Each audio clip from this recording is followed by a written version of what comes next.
대선 전국의 깊숙한 뒷얘기를 들어보는 대선 설명서 서반장, 김반장 시간입니다. 이제 시간이 얼마 남지 않아서 두 반장이 준비한 대선 설명서가 더 긴박하고 흥미진진합니다. 자, 오늘도 여당의 서주민 반장부터 시작하죠. 예, 제가 준비한 건 5년 전에도 통합정부입니다. 자, 민주당이 최근 당론까지 설정하면서 이 통합정부로 오늘 주장하고 있는데 이게 5년 전에도 이미 나왔던 얘기라는 거죠? 예, 그렇습니다. 이 당시 문재인 후보의 주요 공약이었었고요. 실제로 박영선 의원을 위원장으로 한 통합정부 추진위원회까지 꾸렸었습니다. 예. 대통령 스스로 진영 논리에 갇히지 않고 보수와 진보를 뛰어넘어서 통합된 그런 사회를 만드는 데 필요한 그런 인재들을 폭넓게. 그런데 그 극한 갈등으로 치닫고 있는 한국의 후진적 정치 상황을 감안하면 그때나 지금이나 뭐 좀 의미가 있는 제안이 필요한 텐데 문제는 진정성 있는 게 중요하지 않겠습니까? 사실 문재인 정부가 지난 5년 동안에 진영을 뛰어넘어서 인재를 기용했다라고 생각하는 국민분들 많지는 않으실 겁니다. 야당 동의 없이 임명된 장관급 인사가 34명으로 역대 정부 가운데 가장 많았고요. 문재인 정부 역대 국무위원이 모두 54명인데 그 가운데 42%, 23명이 전현직 민주당 출신 의원입니다.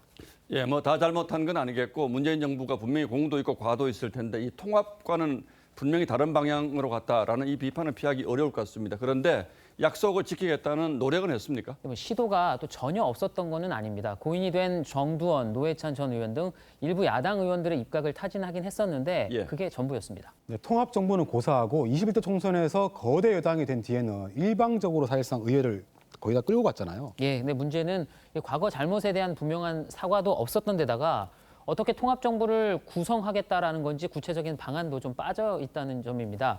이 대선 승리 이후에 야당 인사의 내각 참여를 제안하고 안 받으면 개혁 과제를 밀어붙이는 방식을 반복하더라도 지금 같은 여대 야소 구조에서는 막을 방법이 없는 겁니다.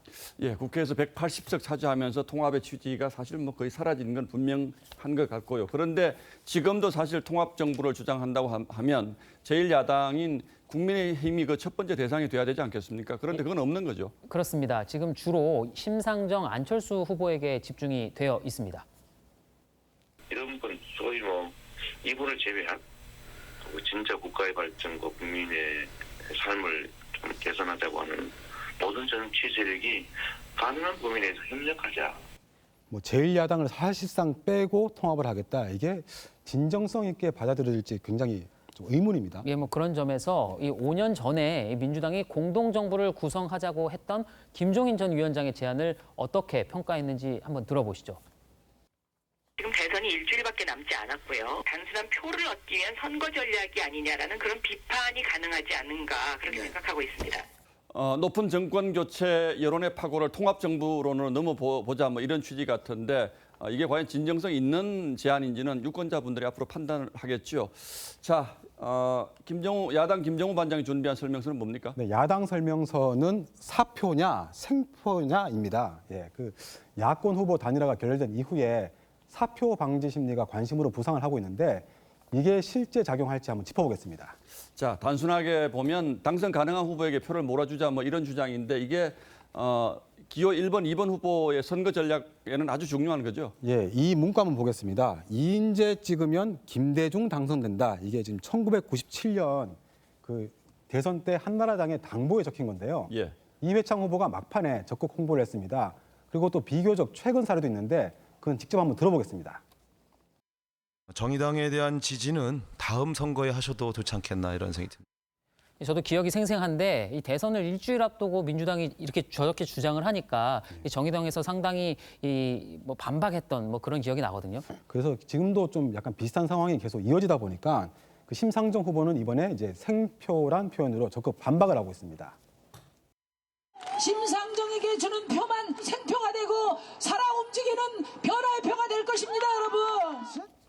예, 생표라는 표현이 말이 맞는 표현인지 모르겠습니다만 어쨌든 의미 있는 표다 이 정도로 우리가 받아들이고요. 어쨌든 안철수, 심상정 두 후보를 지지하는 유권자들이 결국 투표장에 가서는 누구를 찍느냐 이게 아주 중요하다는 뜻이겠죠. 네, 그래서 한번 그 여론조사 추이를 한번 보겠습니다. 그 안철수 후보 지지율 중에서 정권 교체를 희망하는 사람들을 따로 뽑아봤는데요.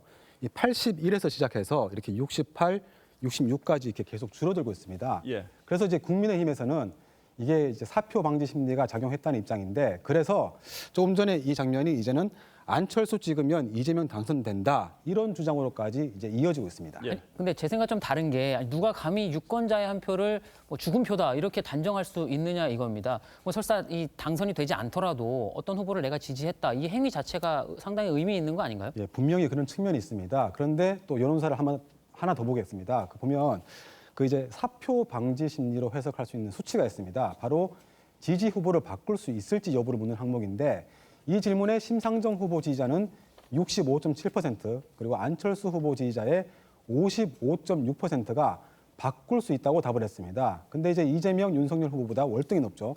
흥미로운 부분은 이 조사에서 심 후보의 지지율은 이제 3.5%이기 때문에 10명 중 6명이 움직여도 선거 결과에 큰 변수가 되지 않지만, 안 후보 지지율은 11%이기 때문에 이 가운데 절반 정도가 움직인다면 당락에도 큰 변화가 있을 수 있습니다. 예. 자, 그러니까 그동안 야권 후보 단일화를 추진해온 국민의힘 입장에서는 사실상 단일화가 결렬이 됐기 때문에 이 사표 방지 심리를 자극하려고 노력을 할 테고, 또 국민의당은 그렇지 않다, 우리에게 찍는 표도 대단히 중요한 표다, 이렇게 방어하는 데 주력을 하겠군요. 네, 맞습니다. 그래서 이제 최근 들어서 안철수 후보가 토론회나 유세에서 윤석열 후보를 집중 공격하고 있습니다. 이를테면 뭐 윤석열 뽑으면 1년 뒤에 손 자르고 싶을 거다, 전문가를 뽑을 머리는 있어야 된다, 뭐 이런 표현까지 했을 정도니까 윤 후보를 찍어서는 안 된다는 게 선거 운동을 집중하고 있는 겁니다. 예. 근데 사실 윤 후보가 그동안 안 후보를 공격하는 걸 본 적이 없거든요. 그러니까 앞으로는 어떻게 될까요? 그건 좀 이제 단일화 협상에서 안 후보가 위선적인 모습을 보여줬다는 게 국민의힘 입장이니까 내일 아마 마지막 TV 토론에서는 좀 기류가 바뀔 가능성도 있어 보입니다.